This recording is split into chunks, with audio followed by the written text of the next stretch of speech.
Okay, Assalamualaikum dan selamat petang. Hari ini kita di episod ke-8 Pisang Goreng Podcast. Bersama saya Syarizal. Dan saya Faizra. Dan hari ini kita berada di venue yang istimewa. Hari ini selalu kita buat di KK kan. So hari ini kita bawa production team kita dan kita punya co-host Puan Faizra datang untuk tengok sendiri macam mana operasi kebun kita. Cantik kan? Cantik. Semua hijau. Semua hijau. Di sini kebun ni kita tanam style hydroponics. Kita ada beberapa kebun. Ada yang lain tanam vertigasi, ada yang tanam di soil farming. Kita ada buat macam-macam jenis crops lah di kita punya syarikat ni. Ya, kita mau memastikan kita punya pengguna dapat kualiti terbaik lah. Kita punya terbaik dari ladang. Terbaik dari ladang.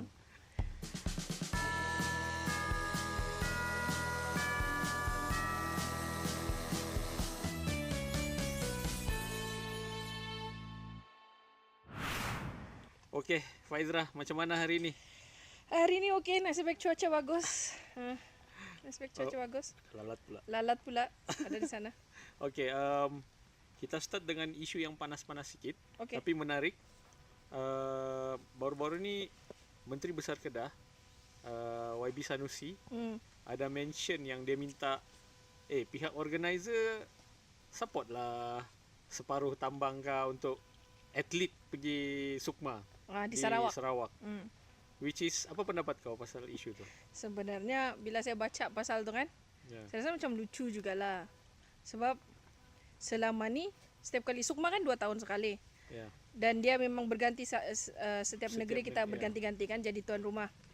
Tidak pernah pula saya dengar selama Sukman ini dihostkan di negeri-negeri lain, Sabah Sarawak mau minta tambang sikit. Itulah. Jadi bila Sanusi kan memang terkenal yang suka berlawak dan sebagainya, tapi benda tu pada saya macam tidak ngam jugalah dia punya lawak tu. Pasal dia macam memanglah mahal. Kita faham kau kena angkat banyak barang semua. Tapi sebelah mana pun Sabah Sarawak tak pernah pun cakap apa-apa. Yang kau baru satu kali mau pergi Sarawak sudah mau minta, sudah bising lah. Sudah bising ni apa cerita kau ni begitulah. Tapi kalau kita tengok macam Sanusi kan, at least dia bersuara tahu, oi mahal lah gini-gini. Kenapa CM di Sabah tak pernah bersuara? Ya, in fact kalau kita tengok pun kalau kita tengok bola, okay, saya pun follow bola kan.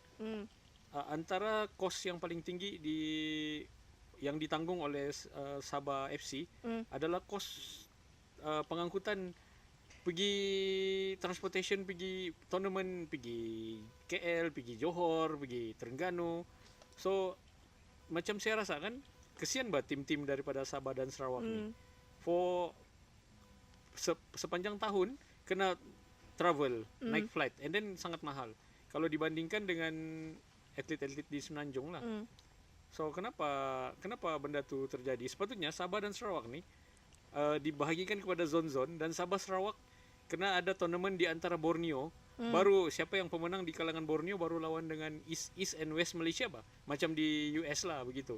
Sebab saya rasa perlu ada zoning. Macam kesian pula Sabah Sarawak ni kena travel macam main bola kan. Tapi kalau kau mau hantar cuma salah satu, katalah Sabah dan Sarawak berkompet antara dua wilayah ni, kemudian yang menang tu baru kita hantar ke Sukma.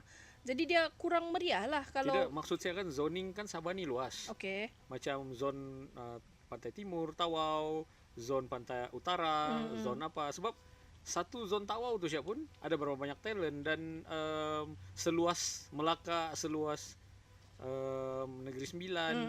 So sepatutnya lebih detail lah untuk tengok, dan sukan tu sepatutnya, competition tu sepatutnya within Malaysia Timur sama dulu, baru lawan dengan Malaysia Barat. So at least bila YB Sanusi tu bercakap pasal benda ni, baru orang nampak yang selama ni Sabah Sarawak tak pernah komplain pun. Sebab saya nampak jawapan daripada siapa Menteri Sukan Sarawak tu? Abdul Karim. Ya, Abdul Karim. Bila Menteri Sukan Sarawak tu respon, dia bilang, now you know our pain. Then baru orang nampak benda tu tahu. Okey.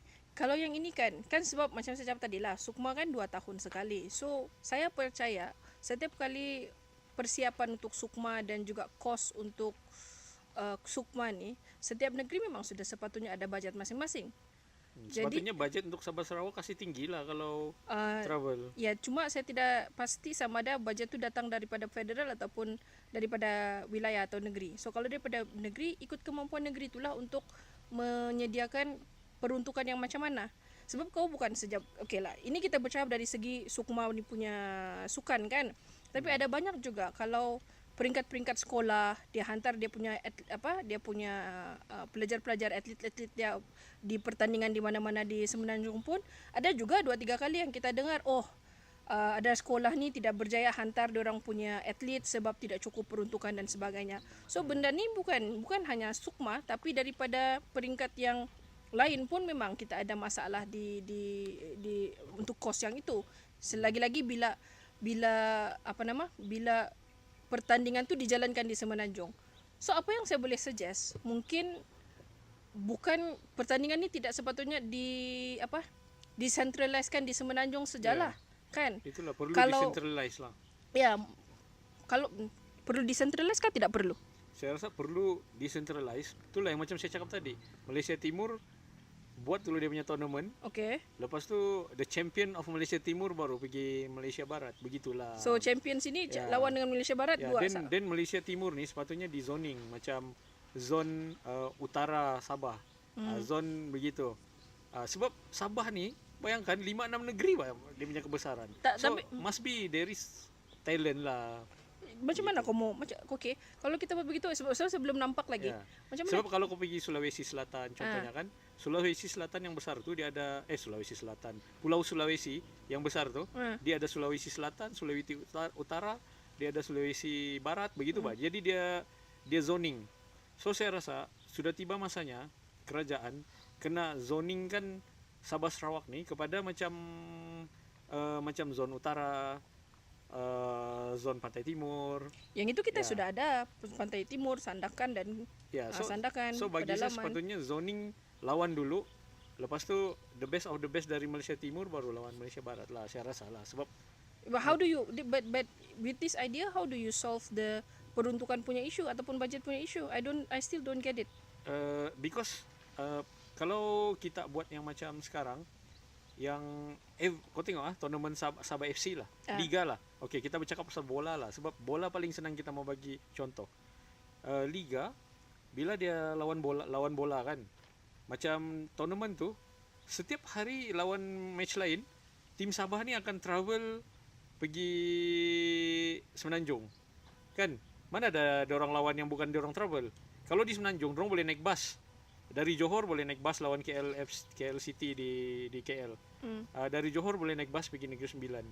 Dari Johor boleh naik bas pergi Terengganu kan. Tapi Sabah Sarawak ni dia tidak, Sabah FC tu dia terpaksa menanggung kos sebab setiap kali dia mau match dia kena travel naik flight. Setiap kali dia mau match dia kena travel naik flight. So if let's say we have liga kita ni Liga Malaysia Timur or maybe Liga Malaysia Timur. So ada peluang untuk kita travel by darat lah, jalan darat. I mean, saya punya pendapat sebab zoning. So macam ada tim mungkin di Malaysia Timur ada Tawau FC kah? Saya faham, bukan Malaysia Timur, Pantai Timur Sabah. Saya faham. Cuma benda tu saya percaya dilakukan juga untuk mencari bakat-bakat baru untuk Sabah FC di peringkat negeri. We are talking about state level bah. You are talking about competing in a district level, zone level, and then kemudian sending the champion to the national level begitu kan. So begitu pun saya okeylah untuk saya percaya apa yang berlaku untuk industri sukan mencari pelapis baru, bakat-bakat baru, atlet baru, itu yang kita lakukan. Kita memang ambil dari peringkat kampung, daerah dan sebagainya untuk pilih siapa yang akan mewakili negeri Sabah di peringkat sukma dan yang di atas lagi. So benda tu tidak ada masalah. When we are sending our state athlete to the national level, those are already the champions. Pada saya. So then we go back to the peruntukan tadi. Sebab saya punya vision ni adalah melihat di dalam wilayah Sabah ni ada negeri-negeri wah. Iyalah. I mean that's the vision. Iyalah. Benda tu tidak salah, cuma berbalik, kalau kita terus tutup macam Malaysia Timur dengan Malaysia Barat ni kamu compete sama kamu sebab kita ada wilayah dan distrik-distrik dan sebagainya. So maksudnya seolah-olah bakat tu habis di sana sajalah kalau kau compete di peringkat Sabah dan Sarawak saja. Saya rasa lah, itu saya punya pendapat pula. Betul, tapi sebab dia atlet yang tidak layak, sayang juga kan. Ya, jadi but we are talking about peruntukan untuk ke Sukma dan sebagainya. Again, yang ini saya rasa sama ada mungkin lah to be fair to everyone lah kan kalau boleh, sebab selalunya kalau macam Sukma ni dia ambil satu negeri sebagai tuan rumah dan semua acara di pertandingan di situ. Kalau untuk meraihkan kepelbagaian di negara Malaysia ni, it will take more, dia akan memerlukan lebih tinggi kos. Tapi kalau untuk betul-betul menunjukkan yang kita ni adalah orang Malaysia meraihkan kepelbagaian, kenapa kita tidak buat beberapa acara yang di pertandingan tu di tempat-tempat yang berbeza, Di Sabah Sarawak lah. di Sabah Sarawak atau dan di negeri-negeri juga. So it's fair, every 2 years when you do Sukma, mungkin ada karate kau buat di Sabah, olahraga mungkin kau buat di Stadium Bukit Jalil. So the cost yang akan digunakan oleh setiap negeri adalah hampir sama. Mungkin lah. So maksudnya tiada sudahlah yang Sabah bilang sebenarnya memang selama ni memang setiap kali Fair cost lah kau maksud. fair cost lah. Tapi sebab mungkin susah lah. Maybe sebab kita ada Sabah, Sarawak and then ada 11 negeri di Semenanjung. Jadi every 2 years kau buat di Selangor, lepas tu kau buat di Johor, kau buat di Negeri Sembilan. Mungkin untuk sampai balik ke Sabah dan Sarawak punya turn untuk menjadi tuan rumah Sukma ni 10 tahun. Jadi every 2 years kita spend, katalah I don't know the figure, if let's say kita spend 5 juta untuk contoh Flight. untuk flight, transport, logistik, bayaran gaji dan sebagainya, bla bla bla, hotel, apa semua, peralatan dan semua, kita belanja 5 juta pergi Sukma Selangor, kemudian Negeri Sembilan, kemudian Pahang, kemudian bla bla bla. Kan Sabah dan Begitu. Sarawak. And then 15 years later baru dorang belanja satu kali pergi Sabah, Pun bising sudah. belanja pergi Sarawak, pun bising sudah. Kita belanja every 2 years, 5 tahun kita tidak bising. So to be fair to everyone, maybe you can decentralize the acara-acara yang dipertandingkan. To be fair to everyone, itu satu. Kedua, secara tidak langsung kalau kita bilang untuk acara karate kita buat di Sabah, untuk acara silat kita buat di Terengganu, untuk acara olahraga di Sarawak kan. Tapi So susah lah begitu. susah maybe, tapi what I'm saying, Fair. sekejap, no, I'm getting there. What I'm saying is, if you do this, you can also encourage the industry untuk membangunkan dia punya facility. So kita Sabah Bukanlah mungkin every 2 years sejak baru. so Sabah mungkin akan membangunkan facility karate dengan lebih baik. Sarawak mungkin akan bangunkan facility untuk hoki, kalau kita buat hoki di sana dengan lebih baik. So facility tu ada. So dia encourage positive industri juga pada pandangan saya lah. Tapi itulah, kita kena akui sejak lah, memang begitulah Malaysia punya Tapi saya respect lah, I mean every time YB Sanusi bersuara mesti ada media attention. Yalah, I mean that's kalau compare to ada CM, I think that's who he is lah. But anyway, it's the same thing with Euro Cup pun baru habis kan baru-baru ni. Saya sokong Spain by the way. Anyway. So dia akan buat di negara-negara yang berbeza. Yalah. Sama juga. Sebenarnya it's the same concept. Kalau sekarang ni di mana Germany itu hari kan. Kemudian lepas tu nanti pergi sebelum ni dari Ukraine dan sebagainya. There is the same concept lah. Kau kena pusing. Tapi maybe untuk Sabah dan Malaysia mungkin kita kena fikir satu cara untuk merendahkan tu kos lah. Sebab berat di Sabah dan Sarawak sebenarnya kalau kau tengok berbanding negeri-negeri di Semenanjung. Ya. So betul. Ya, mungkin Sabah perlu lebih budget lah. Sabah perlu lebih kaya daripada ni lah. Lebih paling kaya. senang. Ya. Alright. Kalau kita mungkin boleh rehat dan kembali selepas ni. Okey, selamat kembali ke Pisang Goreng Podcast episod yang ke-8. Kita masih di Kundasang. Ini Kebun Chal. Pada yang tidak tahu, ini Kebun Chal direct wah. Chal, hari-hari kau bercucuk tanam di sini nih? Ada juga masa kau? Masa adalah sebab di sini ada staff. So kelebihan pakai teknik hidroponik ni, kita tidak terlalu sibuk. Dia cuma capital untuk permulaan tu memang tinggi, tapi once dia sudah beroperasi, dia punya OPEX sangat rendah. Sebab kau cuma beli benih, cucuk masuk, then dia keep on tumbuh lah begitu. Kalau di belakang ni apa ni? Untuk besar begini pun cuma satu staff yang permanent, 2 staff yang part time ya. Oh ya.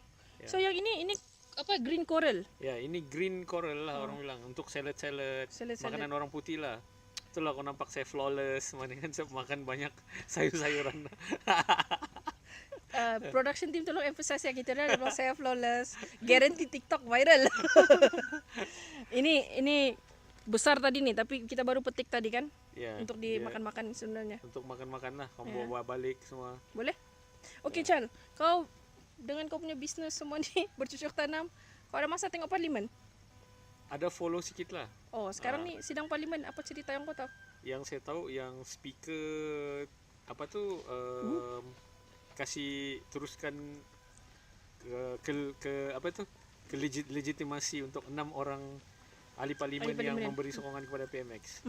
So saya dah tengok lah benda tu. Then after that announcement, saya agak terkejut lah sebab pada pandangan saya, dulu bukankah orang-orang yang berada dalam PH ni adalah orang-orang, speaker adalah daripada PKR. Betul. So daripada PH lah.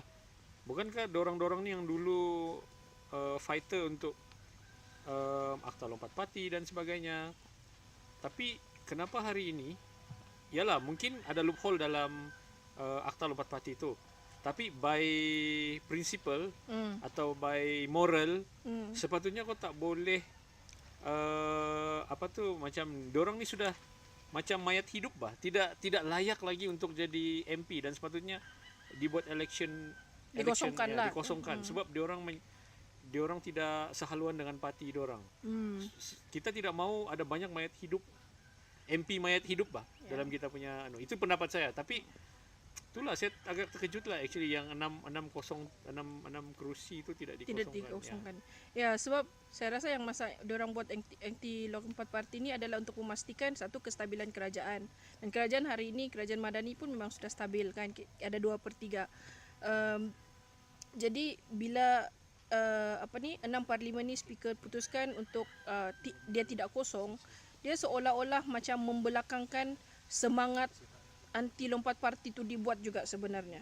Sebab bila sudah bila akta tu sudah diluluskan, sudah diwartakan dan sudah berjalan, speaker pula dia pun tidak jelaskan juga apa dia punya penjelasan kenapa itu keputusan yang dia capai.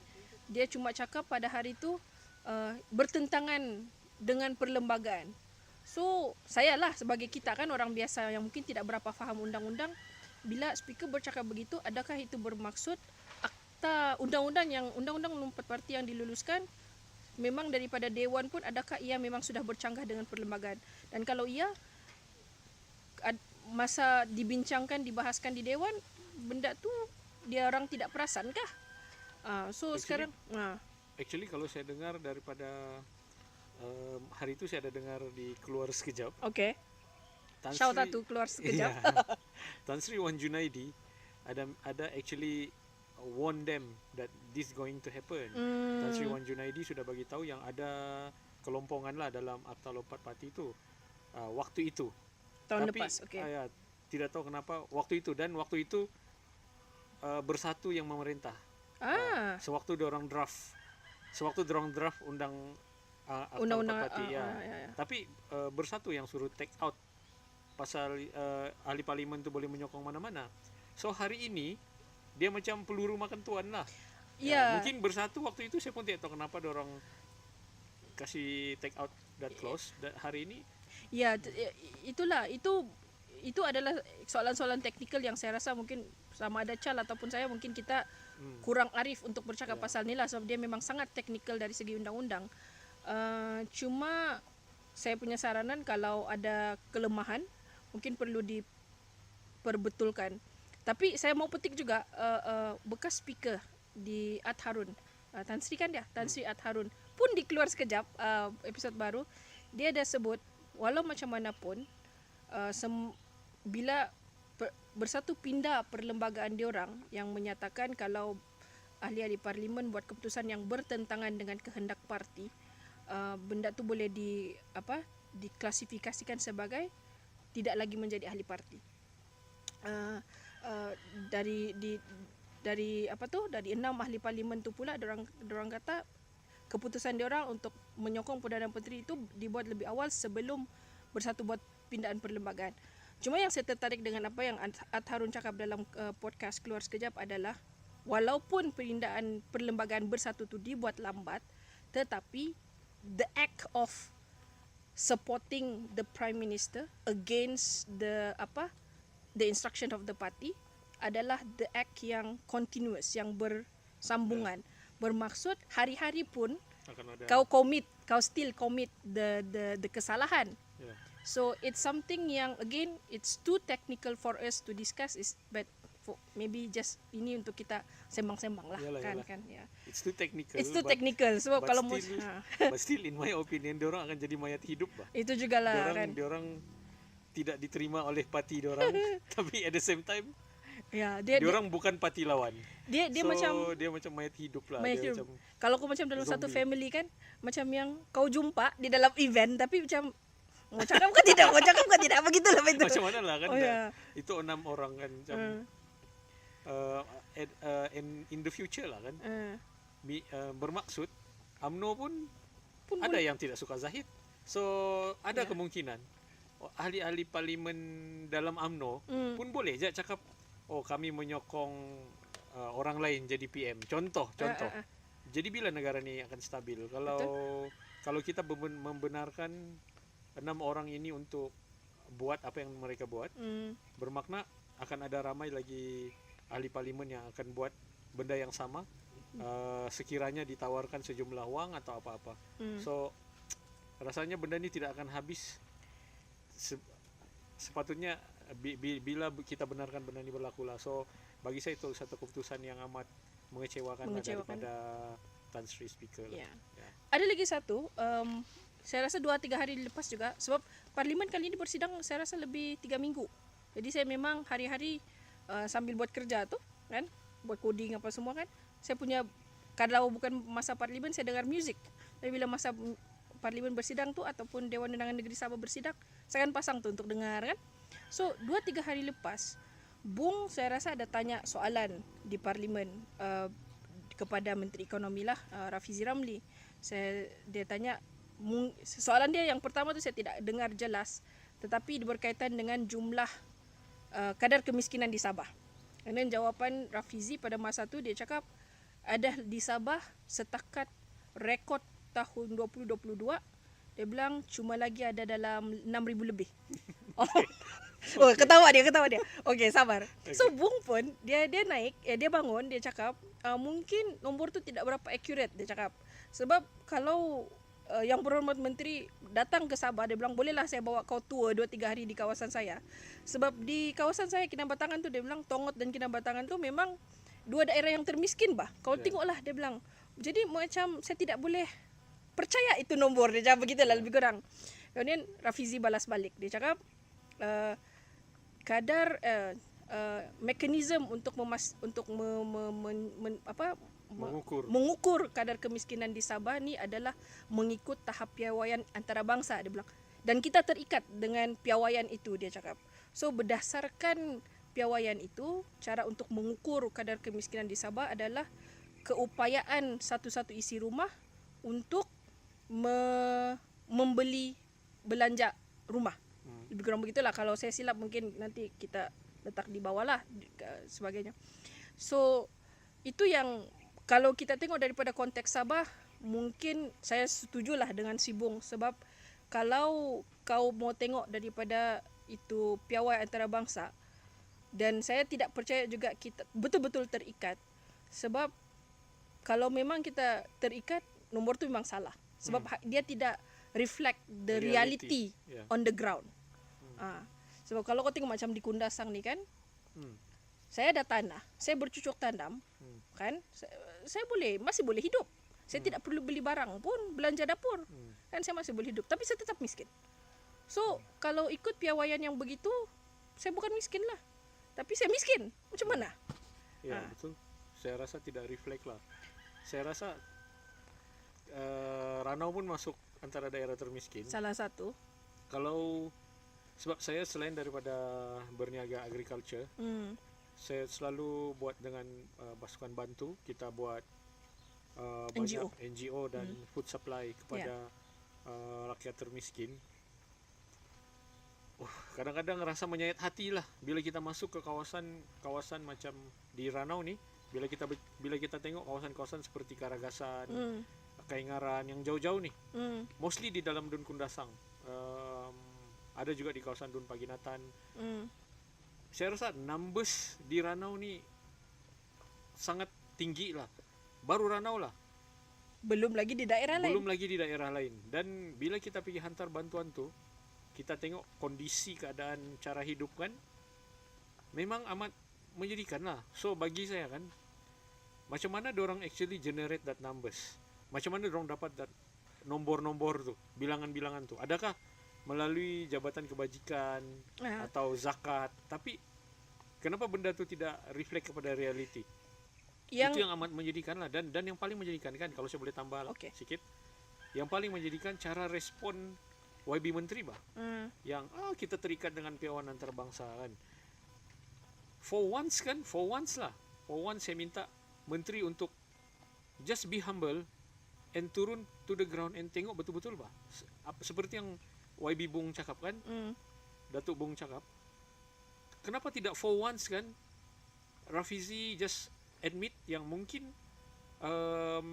cara data ni diambil tidak tepat, dan kalau rasanya tidak tepat kita akan bawa jentera kementerian untuk turun dan melihat begitu. Just admit it for once and tengok sebab just very disappointing respon lah saya rasa. Saya mungkin tidak kata cara dia ambil numbers tu tidak tepat lah, tetapi mungkin pada saya tidak mekanisme yang piawaian antarabangsa tu buat mungkin tidak sesuai. Bukan tidak tepat, tapi tidak sesuai diguna pakai di Malaysia. Ya, betul. Sebab dia bilang ini worldwide kan.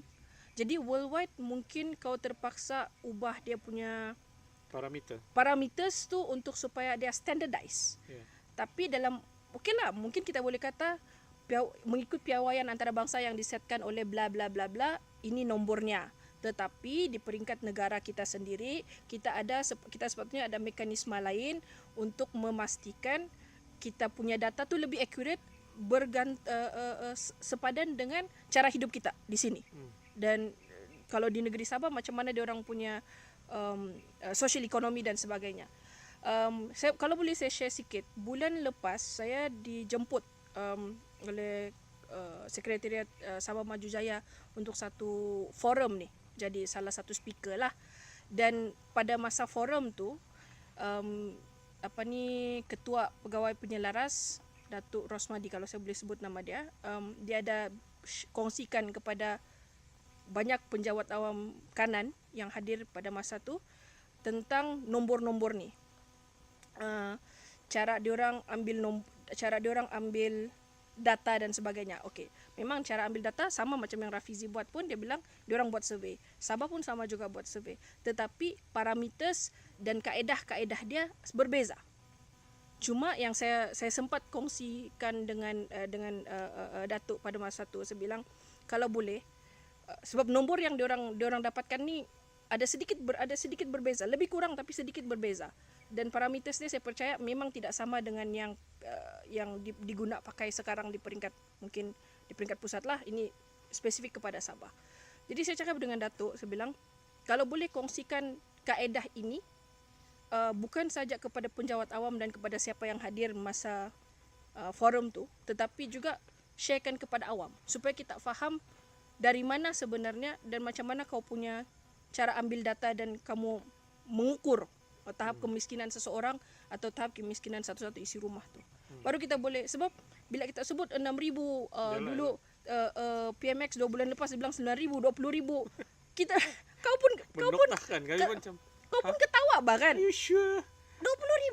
Sabah ni ada lebih kurang 4 juta penduduk. Kau bilang 20,000 saja kita mungkin itu tidak pada kita memang susah kita mau terima tu nombor sebab kita nampak realiti Banyak orang miskin. banyak orang miskin. Jadi kongsikan. Kalau apapun sebab kalau kongsikan kaedah-kaedah itu supaya kita pun boleh belajar dan kita boleh faham dari mana dia orang punya point of view, dari mana dia punya starting sudut pandang dia itu datang dari mana. Tapi kalau kita pakai standard piawai antara bangsa untuk mengukur kemiskinan di negara kita, memang tidak ngam lah. dan tidak ngam lah sebab mungkin parameter kita tidak boleh ambil parameter yang sama orang ambil di Uganda dengan di Malaysia. Orang ambil di betul. Sepatutnya pakailah sistem dan parameter sendiri yang sesuai dengan negara kita. Ya, itulah. So sekarang ni kerajaan Madani, Rafizi pula yang ambil tanggungjawab ini untuk mengumpul data dan sebagainya. Ada padu. Kalau boleh saya sentuh lagi sikit pasal padu sebab Rafizi pun ada sentuh pasal padu, dia bilang. Even padu pun dia cakap untuk Sabah pun kerajaan Sabah dia minta sedikit masa lagi dan bantuan peruntukan dan sebagainya untuk supaya lebih ramai yang boleh dimasukkan dalam data tu, dalam sistem tu. Feedback saya adalah daripada mula pun bila diorang implement padu tu 3 bulan saja. How are you supposed to expect people, especially daripada Sabah dan Sarawak, pedalaman yang dan tidak faham pun the concept, apa tujuan dan sebagainya untuk buat ni benda. Dan lepas 31 Mac dia tutup sudah. Jadi benda tu macam jadi kami ni terlepas sudahlah dari subsidi dan sebagainya. Macam benda tu sepatutnya tidak patut ditutup dan perlu diteruskan Fasa. Ya, ada fasa-fasa dia. Dan kena teruskan untuk go on the ground dan kumpul seberapa banyak maklumat. Tapi itu tidak berlaku lah untuk seorang raja formula macam YB menteri yang ini. I expected more lah sebenarnya. So itulah saya pun amat sedih lah bila data collection kita pun tidak tepat. Dia akan menghasilkan polisi yang salah. Betul atau tidak? Sebab dengan data yang betul baru boleh draft polisi yang betul. Tapi kalau data yang tidak tepat, dia menghasilkan lagi polisi yang salah. So isu kemiskinan ni tidak akan selesai lah by end of July. Betul, dah lama lagi nih. Dah lama lagi, sudah pertengahan bulan Julai. Betul. So dan kalau betul lah mau kasih selesaikan isu kemiskinan, macam mana kau mau selesaikan? Kau bagi job kah? Kau bagi duit kah? Apa actually your solution?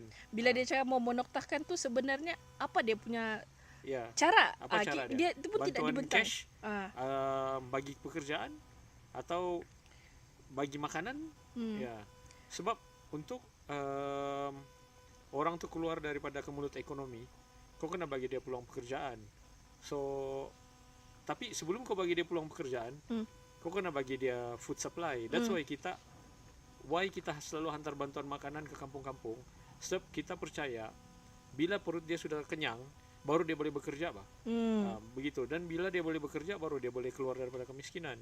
So itulah macam mana kau boleh just simply say that yang kita akan noktahkan, tapi what is your mechanism?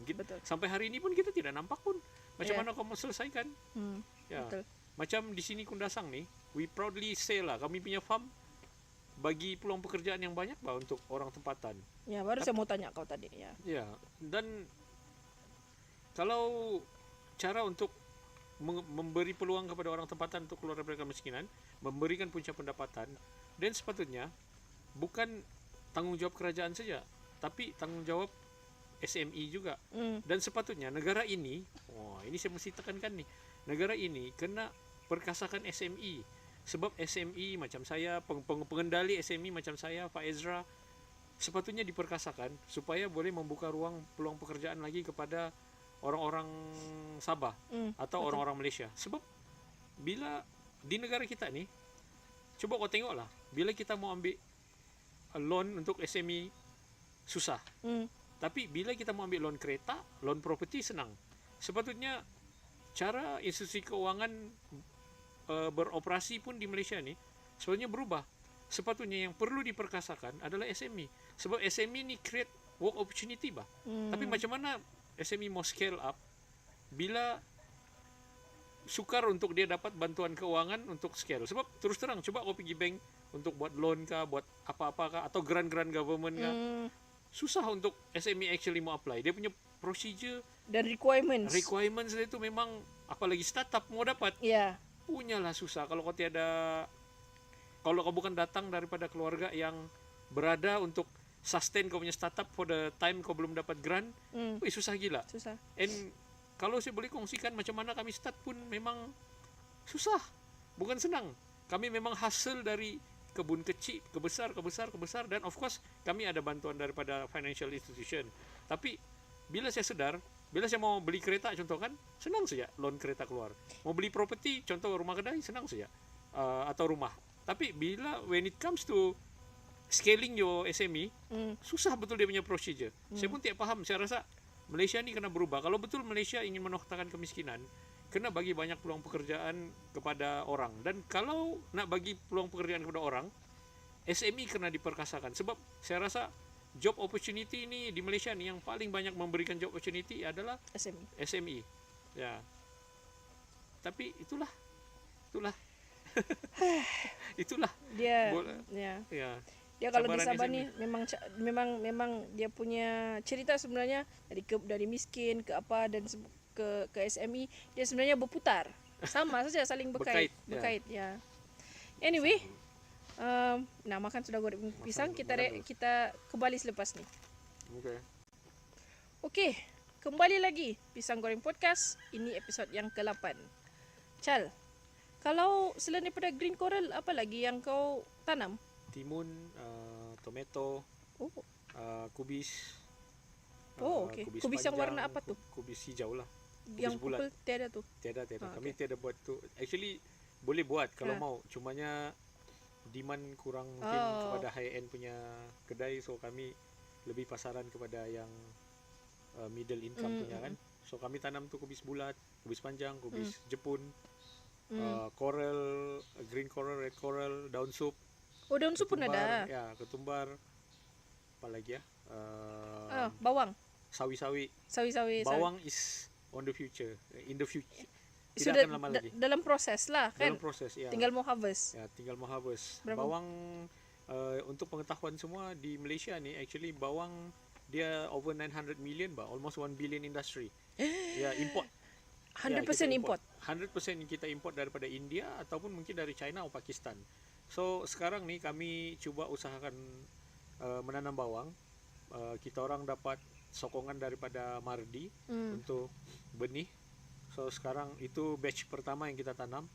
So bawang ni kalau kita dapat tap 10% pun daripada 900 million punya industry, it's 90 million bah. Tapi kita tidak expect lah begitu senang kita mendapat 10% punya tap kan. Tapi kalau imagine 1% pun 9 million bah.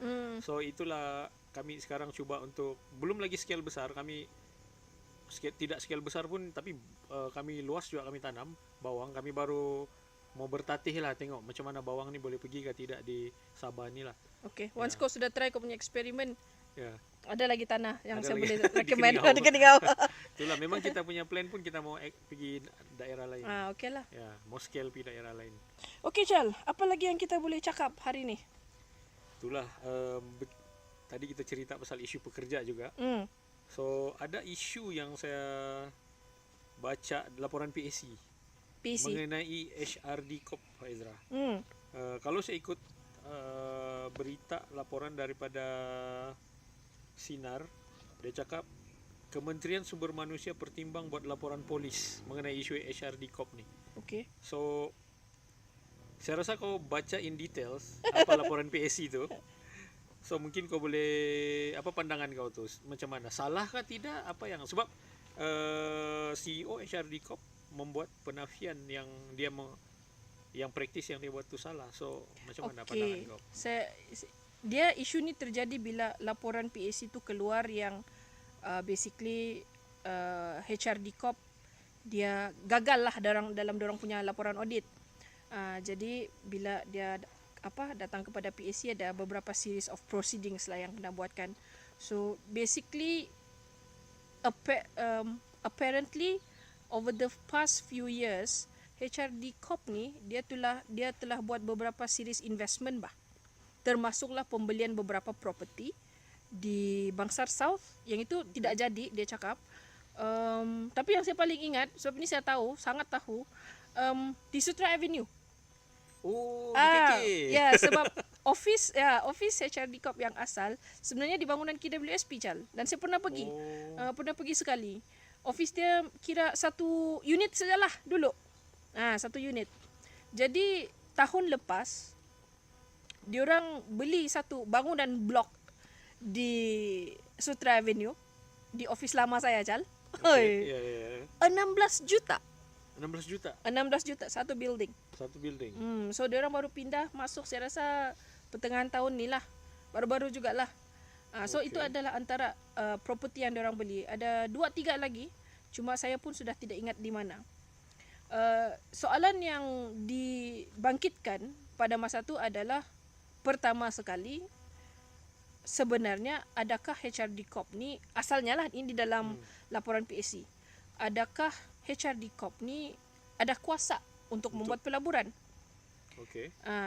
Dan kedua, dari mana punca dana untuk buat pelaburan tu? So dalam laporan PAC tu HRD Corp jawab pertama sekali the reason why they do investment is supaya dorang boleh self-sustainable. Bermaksud sebab dia untuk pengetahuan HRDC ini dia bukan badan berkanun. Dia bukan statutory body. Dia adalah GLC. Okay. Jadi mungkin banyak GLC mungkin memerlukan dana daripada government untuk operate, but untuk diorang ni dana sendiri. Diorang tidak minta duit daripada kerajaan, dia cakap. Dan diorang buat investment tu, I think this one is to make it simpler is by using the levy money. Duit caruman HRDC tu digunakan untuk membuat pelaburan. Okay. So ini di dalam laporan audit laporan PAC sendirilah. Itu daripada sana. Jadi soalan-soalan yang dibangkitkan adalah ada kuasa buat pelaburan dan kenapa guna duit levy untuk buat apa ni, dan tujuan PAC itu dibuat adalah supaya untuk mengkaji, menyelidik adakah penyalahgunaan kuasa di dalam HRD Corp. Itu sebenarnya. So kalau ikut sini pembangunan sumber manusia berhad HRD Corp ni, dia salah satu JLC di bawah Steven Sim, Kementerian Sumber Manusia. Ya. So by right dia actually bertugas untuk upskilling kita punya manpower kan, begitu kita kan? punya workforce industry. Ya. So sebab majikan mencarum. Majikan mencarum kan, macam kita orang semua mencarum kan. Mencarum EPF Sokso. Sama juga kita mencarum HRD sini untuk kegunaan dia duit tu. Okey. EPF adalah untuk simpanan hari tua. Okey. Sokso adalah insurans. Insurans. Okey. HRD ni adalah untuk supaya majikan boleh gunakan duit itu untuk upskill kita punya pekerja yang kita carum. So saya simpan saya Charles sebagai majikan simpan duit di dalam HRD, dan tiba-tiba nanti ada staff yang bilang, saya mau belajarlah cara buat IoT. Dia bilang kan, bolehkah bos kau hantar saya pergi kursus sekian-sekian begini. Ada saya jumpa harga dia begini-begini, boleh claim HRDC. So bos pun boleh hantar staff belajar tu guna itu duit. Jadi tidak payah ekstra duit keluar. Guna itu simpanan saja daripada HRDC. Begitulah. So jadi kalau tujuan dia adalah untuk memperkasa workforce, tenaga kerja, kenapa, apa rights yang dia ada untuk buat investment? Okay, so ini jawapannya CEO dalam PAC. Dia bilang untuk kita supaya self-sustainable, kita mau bayar kos operasi, gaji pekerja, beli bangunan dan sebagainya, so kita buat pelaburan. Dia bilang. So we don't use they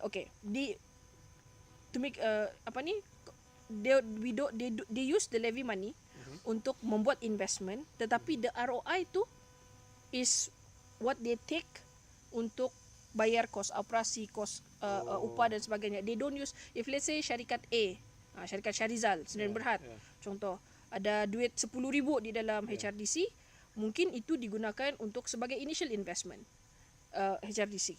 Tetapi kalau dalam 10,000 tu ada untung 1,000, they take the 1,000, they give you back, they tetap simpan 10,000 for syarikat Syarizal Sdn Bhd untuk guna lah, contoh. So 1,000 tu dia guna untuk bayar upah, operasi dan sebagainya. Begitu. Sebab di sini kalau ikut laporan berita Buletin TV3 ni, dia cakap PAC mendedahkan sejumlah 3.77 bilion hasil kutipan levy daripada majikan. Sebab saya tidak pernah carum HRD Corp ni. So saya pun actually saya ada plan mau buat, tapi bila ada isu ni saya jadi macam apa hal ni. Lepas tu kutipan levy digunakan untuk program latihan HRD Corp untuk melabur dalam pelbagai aktiviti pelaburan. Okey. Kalau betul niat dia tu untuk self sustain, bukankah itu bagus lah. Kalau itu memang niat dia lah. Bagus, tapi kan Chal, if let's say lah kau bilang sama, contoh lah, beginilah, kau bilang Faizra, bolehkah kau tolong saya simpan duit saya punya 10,000? Okey lah, saya simpan. Lepas tu saya ambil kau punya duit 10,000, saya letak di ASB, saya tidak kasih tahu kau. Yalah. Bukan ASB lah, fixed deposit. Contoh fixed deposit, sebab dia ada timeline kan. Fixed deposit. Terus sebab saya tahu kau mungkin tidak mau guna tu duit dalam tempoh masa 6 bulan, contohnya saya letaklah 6 bulan. Jadi lepas 6 bulan saya ada untung mungkin 100 lah, contoh lah. And then 10, terus kau bilang, Faizra saya mau guna, sudah saya punya duit, bolehkah kau kasih saya tu saya punya 10,000 balik? Saya ambil lagi lah, 100 saya ambil. Tapi soalan saya sama kau, pertama, adakah saya tidak kasih tahu kau pun saya guna duit kau untuk buat untung. Okay. Dan kedua, bila saya guna duit kau sebagai initial modal saya untuk buat untung, saya tidak bagi kau pun sedikit. RM1 pun saya tidak kasih. Sedangkan duit saya kau pakai pusing. Sedangkan duit kau yang saya pakai pusing. So, logically kau rasa untung adil kah? Sebab dan dia akan buka ruang untuk malpractice. Betul. Mungkin betul lah saya bagi kau balik duit kau bah. Saya tidak ambil duit kau, ada saya ambil duit kau. Saya kau simpan sama saya 10,000, saya bagi kau 10,000. Tapi let's say to investment fixed deposit teruk lah, mungkin tidak merugikan. So fixed deposit, macam mana kau mau kasih balik duit fixed deposit? Okay, so fixed deposit is a bad example in this case. Sebab dia memang kau akan dapat sikit. Kalau saya letak di unit trust contoh. Kan. Sekali tiba-tiba by the time kau minta duit kau, tinggal 9,000 lagi. Takkan saya bilang, ala Chal, saya boleh kasih kau 9,000 sejak sekarang. Kenapa kau bilang? Saya taruh di unit trust sekali, pula. Maradanglah kau kan. Sudahlah kau letak tanpa pengetahuan kau. Sudahlah saya letak tanpa pengetahuan kau. Saya kasih balik kurang lagi. Rugi kau bilang. Dan bersambung dengan isu tu lagi. Saya baru baca ni. Dia baru baca. Terus dia tanya saya. HRD Corp ancam saman DH. Ini. Sebab bila PAC ni keluar, kan laporan PAC keluar, DH dia buat laporan berdasarkan dia buat news lah. Kan? Dia release news berdasarkan laporan PAC. Laporan PAC tu kau boleh dapat di parlimen punya website lah. Jadi bila dia buat news berdasarkan laporan tu, si HRD Corp ni tidak tahu kenapa dia bilang saya sue kau. Begitu saja. Jadi macam kenapa pula kau musuh? Kita bukan buat cerita di dalam ni, kita buat ini cerita berdasarkan laporan PAC. Laporan PAC. Kemarin YB Steven Sim, Menteri Sumber Manusia, dia ada buat press statement. Dia cakap kita memang percaya pada kebebasan bersuara, dan bila saya dapat tahu pasal HRD Corp mau hantar letter of demand kepada The Edge, saya arahkan serta-merta untuk itu ditarik balik. Dia bilang pasal benda ni bukan benda yang hearsay ataupun bukan benda yang tidak pasti. Ini adalah berdasarkan laporan PAC. Itu yang nilah. Cuma mungkin saya pun mau cakap pasal yang penggunaan levy money untuk investment tu, Chal. The first, sebab kalau kau baca laporan PAC tu, the defense used by the CEO, dia bilang we are the same as EPF dan SOCSO. SOCSO pun guna duit caruman untuk buat investment. Okay. And then there's this one member of PAC, saya tidak ingat daripada mana. Dia bilang the difference between you and EPF and EPF adalah EPF bagi dividen bah. Ya, dividen. Tahun-tahun. Kau ada, dia bilang. Oh. Tidak. So, satu lagi, ada ahli PAC yang lain, dia bilang iyalah memang kamu ada investment panel dan berdasarkan akta PSMB 2001 Akta Dana Pembangunan Sumber Manusia. Memang iyalah berdasarkan akta itu memang boleh buat investment, tetapi ada kalau tujuannya adalah untuk self sustainable the company saja, kan? Perlukah kau buat pelaburan yang berlebihan yang berlebih-lebihan untuk dapat profit yang berlebih-lebihan, begitu. That's another question yang kena raise dalam PAC punya nila proceeding masa tu. Cuma saya mungkin tidak nampak di mana ketirisan ataupun di mana duit di ini dan sebagainya, tapi saya lebih nampak dia mismanagement lah, sebab most of the apa yang bila kena tanya soalan kepada CEO, dia punya legal officer, dia punya company secretary, dia punya CFO, dia bilang kami buat ni berdasarkan akta ini dalam akta PSMB ni lah, dia bilang.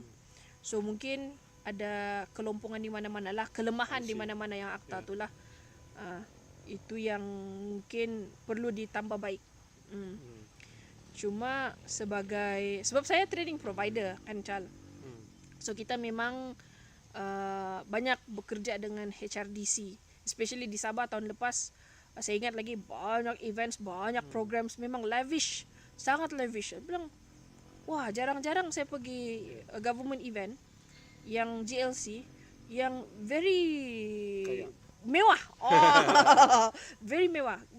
Kalau kau pergi government event, kau nampakkan dia besar dan berprotokol. Tapi ini dia besar, berprotokol dan mewah. Saya bilang, mana orang dapat duit dia sebenarnya? Tapi bila kau bilang 3.3 billion levy, 3.7 billion. Banyak. Even di Sabah pun saya rasa millions, and it's not, and kita punya syarikat ni kan, Chal, tidak guna duit tu. Sebab sebagai training provider yang di Sabah ni, kita banyak approach syarikat-syarikat untuk buat upskilling, dia orang punya apa kan? Dia bilang, biarlah saya mencarum, tapi kalau saya hantar staff saya pergi tambah ilmu. Kan ilmu kan, saya takut dia lari, dia bilang. Biarlah tidak terguna, dia bilang itu duit. Jadi ampai-ampai itu duit di sana tidak kena guna. Di HRD. Di HRD. Itulah. Kalau HRD Corp perlu training provider untuk agriculture, bolehlah cari kami. Kau kena daftar dulu. 3.7 billion tu. Banyak. Tapi isu ni saya rasa macam satu yang menyedihkan jugalah saya rasa, sebab mismanage macam kau cakap. Duit yang sepatutnya push kita punya workforce untuk jadi lebih skillful, akhirnya divert pergi investment yang rasanya tidak menguntungkan pun untuk majikan. Unless kau bagi duit lah kepada majikan. Unless so kesimpulan dia, you as a GLC tidak boleh bersifat seperti KWSP lah. Sepatutnya kau invest kepada workforce, dan kau punya pulangan tidak semestinya dalam bentuk keuangan, tapi lebih kepada dalam bentuk pekerja yang mahir. Yang berapa sudah yang kau train. So saya teringat ada satu jawapan legal officer dia merangkap dia punya company secretary. Dia bilang, kalau kamu sudah buat banyak dapat pulangan yang bagus, dia bilang, kenapa tidak bagi sama, patut benda ni sedikit dipulangkan kepada majikan. Dia bilang, sebab at the end of the day you use the levy money, dia bilang. Then the legal officer bilang, kalau kita bagi diorang dividen, lagilah diorang tidak akan ada itu semangat untuk menggunakan itu duit yang diorang simpan di HRD untuk upskilling. Diorang akan simpan tu duit diorang sebab dapat dividen. Sebab dapat untung lah. Ya, tapi kan I think it's the contrary, it's terbalik lah sebenarnya. Sebab if let's say kau bilang saya punya duit, company syarikat Shahrizal Sdn Bhd contoh, ada 10,000 dalam HRDC. And then kita hantarlah si Ain, si Imong. Wah, aku dah sebut nama orang ni semua. Pergi upskilling kan. Lepas tu kau dapat tahu sebenarnya saya guna macam tidak pandai berkurang. Sebab rupanya ada dividen kena kasih masuk balik dalam saya punya tabung. Ni kan, lagilah kita semangat mau mencarum satu. Ya. Dan kedua, lagilah kita semangat mau hantar kita punya staff Orang training sebenarnya. Yalah. Begitu. Ya. Oh, okey, faham. Tapi benda ni dia eye opening jugalah. Sebab eye opening. It's good to see PSC berfungsi. Ya. Dan lagi mengenai Kesuma, Oi. Kementerian Sumber Manusia, Okey. Kesuma. Mengenai Pak Izra, mengenai Rang Undang-Undang Akta Ordinan Buruh Sabah Pindaan 2024. So baru-baru ni sebelum kita start, saya ada tengok. Jadi kita ulas sikit lah. Walaupun kita tidak nampak details, sebab saya nampak di video tu Steven Sim punya TikTok, dia ada cakap yang it's a good news for Sabah bila Rang Undang-Undang Ordinan Buruh 2024 ni dilaksanakan, sebab ia akan mensamaratakan pekerja di Semenanjung dan pekerja di Sabah. Begitu Bersih kan? Okey. Ya, Okey, teruskan. Pekerja di Semenanjung dan pekerja di Sabah. Wih, makan goreng pisang sama salad. Kita cuba promo. Okey, teruskan pasal. Bagus. Jadi dia bilang dia akan bagi dia bagi sama rata. So it's a good news for Sabahan lah. It's a good news. Ya. Ya. Tapi ada orang yang cakap kenapa soal ordinan Sabah ni sepatutnya dibincangkan di dalam Dewan Undangan Negeri, sebab kita ada hak kita sebagai wilayah Sabah dalam MA 63 lah. Tapi since benda ni kenapa dibincangkan di peringkat federal? Tapi bagi saya outcome yang penting. Outcome dia it's good for Sabah, tapi practice tu. Ya, proses dia tu kena melalui federal. I think ini kita kena jemput Irwan Idris lah jawab. Dia pun selalu juga komen-komen di TikTok. Nanti kau datang kau jawab di soalan untuk kami. Saya rasa jawapan yang begini kena bagi kepada yang expert pasal MA 63 punya agreement. Tapi kita bukan tidak menyokong. Kita menyokong. Sebab it's a good news. It's a good news sebab last ordinance Sabah dipindah pada tahun 2005. So lebih 14 tahun sudah. Memang it's due for some amendments. Cuma I think when some people dia orang bercakap pasal kenapa kita tidak bawa ini ke Dewan Undangan Negeri dan sebagainya, it's a question about procedure. Ya, procedure itulah. Dan adakah betul-betul kita mau memperkasakan kita punya hak sebagai wilayah Sabah dalam MS63 ataupun tidak? Yalah. So it's a different issue lah. Ya, so jadi begitulah kita punya topik hari ini, daripada Kesuma hingga ke Sukma. Oi, mantap. Kan?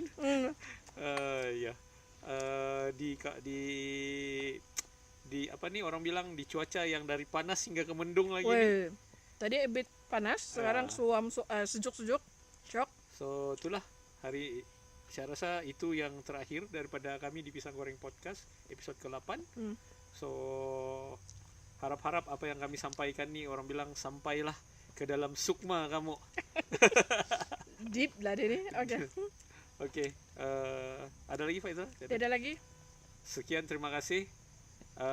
Teruskan sokong Pisang Goreng Podcast untuk isu-isu yang menarik dibahas di Sabah terutamanya dan di Malaysia. Teruskan like, comment and share kami punya social media, TikTok, YouTube, supaya kami terus bersemangat Spotify. Ya, dan juga tolong support kami di Spotify juga. Kalau kamu drive tu kan, janganlah kamu dengar keluar sekejap saja. Kamu dengar juga lah Pisang Goreng Podcast kan. Betul. Dengar juga podcast di Sabah, ada juga podcast Sabah yang bagus-bagus. Bukan Pisang Goreng saja, tapi ada banyak lagi. Tapi support lokal ya. Alright. Oke, sekian, terima kasih. Bye.